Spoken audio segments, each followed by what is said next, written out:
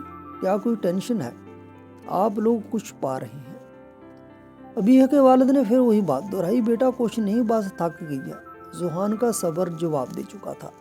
وہ ایک ڈاکٹر تھا اور ایک ایماندار انسان بھی۔ وہ دھوکہ برداشت نہیں کر سکتا تھا۔ اس نے غصے میں کہا، دیکھیے میں بیوقوف نہیں ہوں۔ ابیہ شدید ذہنی دباؤ میں ہے، اسے اتنی کمزوری معمولی بات نہیں۔ اگر آپ لوگ سچ نہیں بتائیں گے تو میں ابھی یہ شادی روک لوں گا، بارات واپس لے جاؤں گا، اور اگر ضرورت پڑی تو پولیس بھی بلا سکتا ہوں۔ کمرے میں سناٹا چھا گیا۔ ابیہ کی ماں کی آنکھوں سے آنسو بہہ نکلے۔ ابیہ کا بھائی بے چینی سے ادھر ادھر دیکھنے لگا۔ کچھ لمحے کی خاموشی کے بعد ابیہ کے والد نے سر جھکا کر کہا، ٹھیک ہے، ہم آپ کو سب بتاتے ہیں۔ دروازہ بند کر دیا گیا، غیر ضروری لوگ باہر کر دیے گئے، اور پھر ابیہ کی زندگی کا وہ راز کھلا جو کسی نے کبھی سوچا بھی نہ تھا۔ ابیہ کسی زمانے میں ایک لڑکے سے سچی محبت کرتی تھی۔ اس کا نام احمد تھا، ایک سادہ سا شریف محنتی لڑکا۔ اس کا خاندان متوسط تھا، باپ سرکاری نوکری کرتا تھا، سب حلال کماتے تھے، عزت سے جیتے تھے۔ ابیہ اور احمد کی دوستی ایک دن محبت میں بدلی تھی۔ کالج میں چائے کی چسکیاں، لائبریری میں چپکے سے باتیں، ایک دوسرے کے لیے لکھے گئے پیار بھرے پیغامات۔ ان کا تعلق خالص اور سچا تھا، مگر یہ راز زیادہ دیر چھپا نہ رہ سکا۔ ایک دن ابیہ کے والد کو پڑوس سے خبر مل کہ ابیہ کو احمد کے ساتھ دیکھا گیا۔ بس یہی سننا تھا کہ گھر میں طوفان آ گیا، اور ابیہ جیسے ہی گھر پہنچی، والد نے غصے میں چیخ کر کہا، یہ کیا چل رہا ہے تمہارا؟ خاندان کی عزت کا خیال ہے یا نہیں؟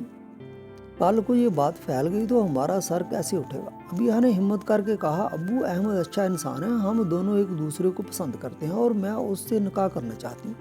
یہ سنتے ہی پورے گھر میں آگ لگ گئی۔ بھائی نے دھمکی دی، ماں نے تھپڑ مارا، اسے کمرے میں بند کر دیا، فون چھین لیا، کالج جانا بند۔ ابیہ کی دنیا اندھیرے میں دھکیل دی گئی۔ احمد جب یہ سب جان کر ابیہ سے ملنے آیا تو ابیہ کے بھائی نے اسے مارا اور کہا، اگر دوبارہ یہاں آیا تو انجام برا ہوگا۔ احمد بے بس ہو کر واپس چلا گیا۔ نہ پیسہ نہ طاقت، صرف محبت تھی، مگر اس محبت کو ابیہ کے خاندان نے قبول نہ کیا۔ ادھر ابیہ دنوں میں ٹوٹتی گئی، کھانا بند، نیند بند، زندگی جیسے رک گئی تھی۔ پھر ایک دن اچانک ابیہ کی شادی کا فیصلہ کر دیا گیا ذوحان کے ساتھ۔ وہ بے بسی میں سب مان گئی، لیکن اندر سے مر چکی تھی۔ اسی ٹوٹ پھوٹ نے اسے شادی کے دن بے ہوش کر دیا۔ ذوحان یہ سب سن کر کچھ لمحے خاموش رہا، پھر اس نے مضبوط لہجے میں کہا، انکل آپ نے غلط کیا۔ بیٹی کو زبردستی اس انسان سے جدا کرنا جسے وہ چاہتی تھی، یہ ظلم ہے۔ اگر ابیہ کی خوشی احمد کے ساتھ ہے تو اسے اسی کے ساتھ ہونا چاہیے۔